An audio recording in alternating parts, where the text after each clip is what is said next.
States.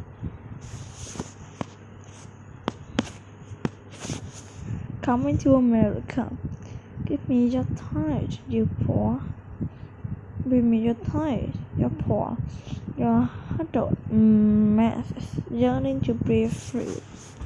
It's famous word from the poem The New Colossus by Emma Lazarus, a carved on the base of the Statue of Liberty in New York City. The statue, a gift from France to the United States in 1886, is meant to celebrate the friendship between two nations. Over time, though, it became something more. For the millions of immigrants who saw the Statue of Liberty as they sailed into the New York harbor on their way to Ellis Island, it was a sign of hope. It remains a powerful symbol of freedom and of immigration seeking a better life.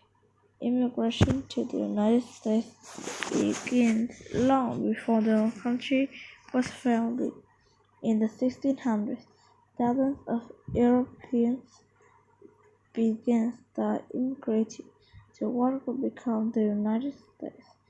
In most cases, this desert land belonged out to the native people who already lived there. Many people came in hope of gaining land and wealth. Some wanted to practice their religion freely. Others came to escape war or violence. For centuries, immigration rates were steady but low. Beginning in the 1830s, however, immigrants started coming from the United States in much larger numbers. Many immigrants were attached for the promise of affordable land and high wages. For others, the United States was their only chance of survival. Between 1845 and 1849, a blight or disease destroyed Irish potato crops. Irish farmers depended on the crop for both income and food. When the potato crop failed, more than 1 million Irish people died of starvation and disease. Over 1 million more moved to the United States. By 1850, there were more Irish-born citizens in New York City than in Dublin, the largest city in Ireland. The potato blight affected other parts of Europe too, including Germany. Food shortage combined with poverty and conflict caused many Germans to leave their home country. 5 million Germans moved to the United States during the 1800s. Most settled in the Midwest, where the soil and climate were like those of Germany. A majority of German-Irish immigration were Catholic because they did not share the same religions and cultures as the majority of the United States population. They faced more widespread opposition than early immigration. Gold in the West. In 1848, gold was discovered in California. This discovery led to a large wave of immigration to the West Coast seeking abroad. Many came from countries such as Mexico, France, West Indies, and China, where few immigrants had come from before. Some people believe that only native-born American citizens should be able to mine gold. As available land and gold became limited, anti-immigration settlements grew. In 1850, California government passed the Foreign Master Tax, requires immigrants minors to pay $20 a month, equal to about $600 $60 today. It was later replaced, and on the test, they especially targeted Chinese immigrants often face discrimination, accompanied by Chinese immigrants significantly less than white workers. Because of this, white Americans feared they would lose their job to Chinese immigrants. Competition for work led to resentment and even hatred. Responding to anti-Chinese sentiment, Congress passed the Chinese Exclusion Act, which barred the most Chinese workers from coming to the United States in May 1882. It was the first U.S. immigration law to target a particular ethnic group settling in the city. In 1880s saw the start of another massive wave of immigration, this time primarily from Southern and Eastern Europe. The beginning in the 1880s, Italians started moving to America, and a large number to escape poverty and high taxes. Between 1880 and 1920, more than 4 million Italians, mostly from southern Italy, moved to the United States. Jewish Europeans made up another large segment of immigrants, starting in the late 19th century. In the beginning in the 1880s, anti-Jewish settlement in Eastern Europe led to violent attacks against Jewish people. These attacks destroyed villages, towns, and killed thousands of people. Between 1880 and 1920, more than 2 million Jewish immigrants arrived in the United States to escape the religious persecution. A majority of immigrants from the Southern and the Eastern Europe stayed in New York City. There they established small, tight-knit communities of people from the same country. They established churches or synagogues, businesses and social clubs, and maintained many of the customs traditional of their home country. These neighborhoods were given nicknames such as Little Italy, Little Russia. In this community, immigrants could live among people who shared their language, religious and belief culture. Gateways to America. In 1892, the federal government opened the Irish Island Immigration Station in New York Harbor. The immigration station was the first stop for immigrants coming to the United States. It was decided whether someone would be allowed to stay in the United States or sent back to their home country. Ellis Island was the biggest immigration station in the nation. Before immigrants could leave the island, begin their new life, they had to pass a health exam and interview. The fear of being towed away by the island, one of the nicknames, Islands of Tear. By the time Ellis Island closed in 1954, more than 12 million people passed through. Angel Island in San Francisco Bay was the largest immigration station on the West Coast. It was open from 1910 to 1940, during which time an estimated 1 million immigrants passed through. Most of these immigrants were from China, Japan, India, Mexico, and the Philippines. Anti-immigrant backlash.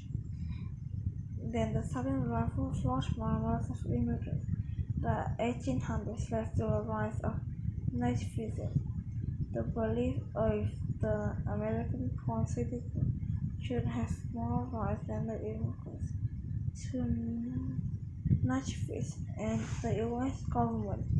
There were desirable and understandable immigrants raised wealth nationally and political and religious beliefs fighting whether an immigrant would become in the new home. If an immigrant wasn't white and protested or they didn't speak English, they would often face a discrimination.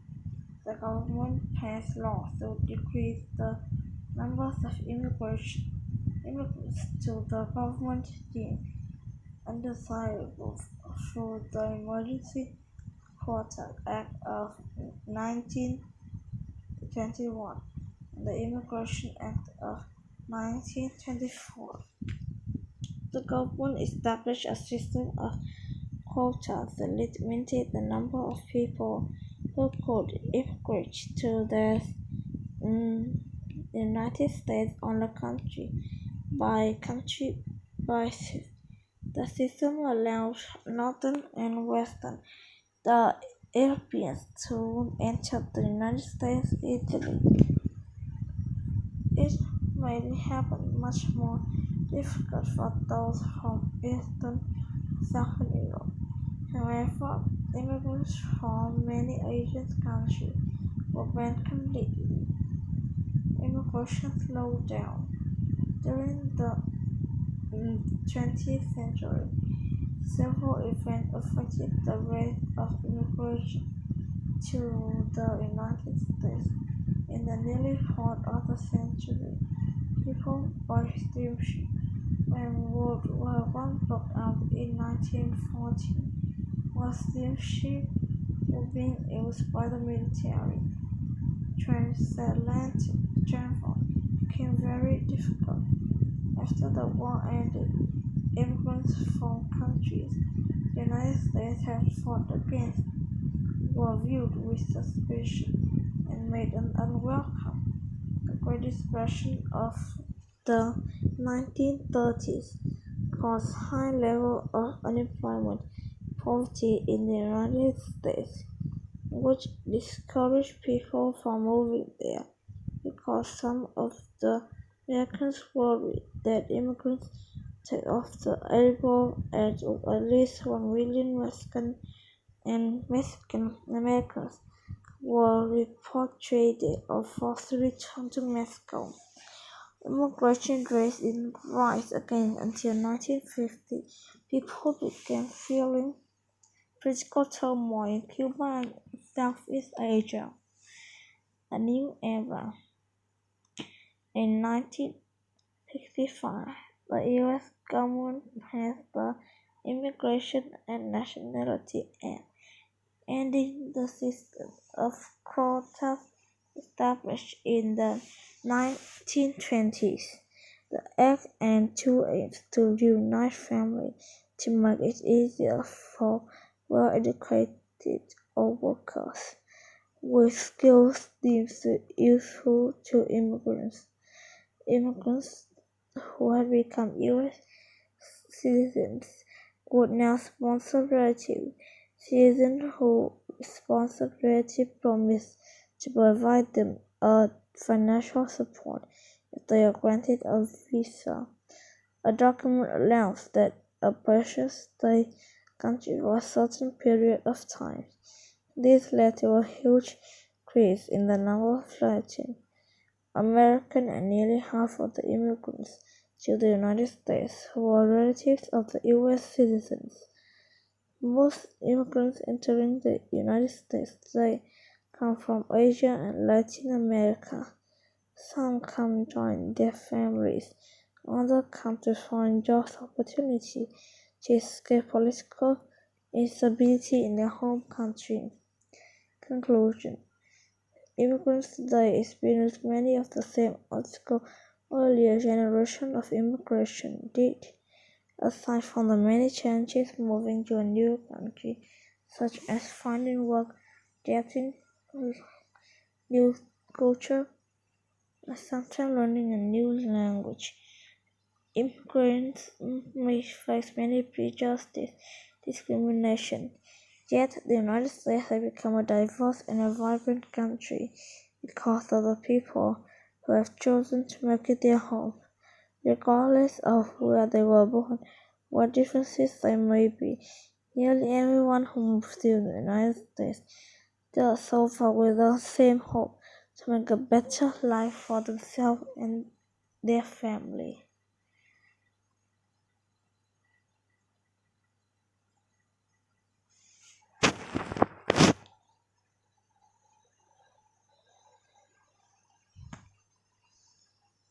Good job!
Xong rồi.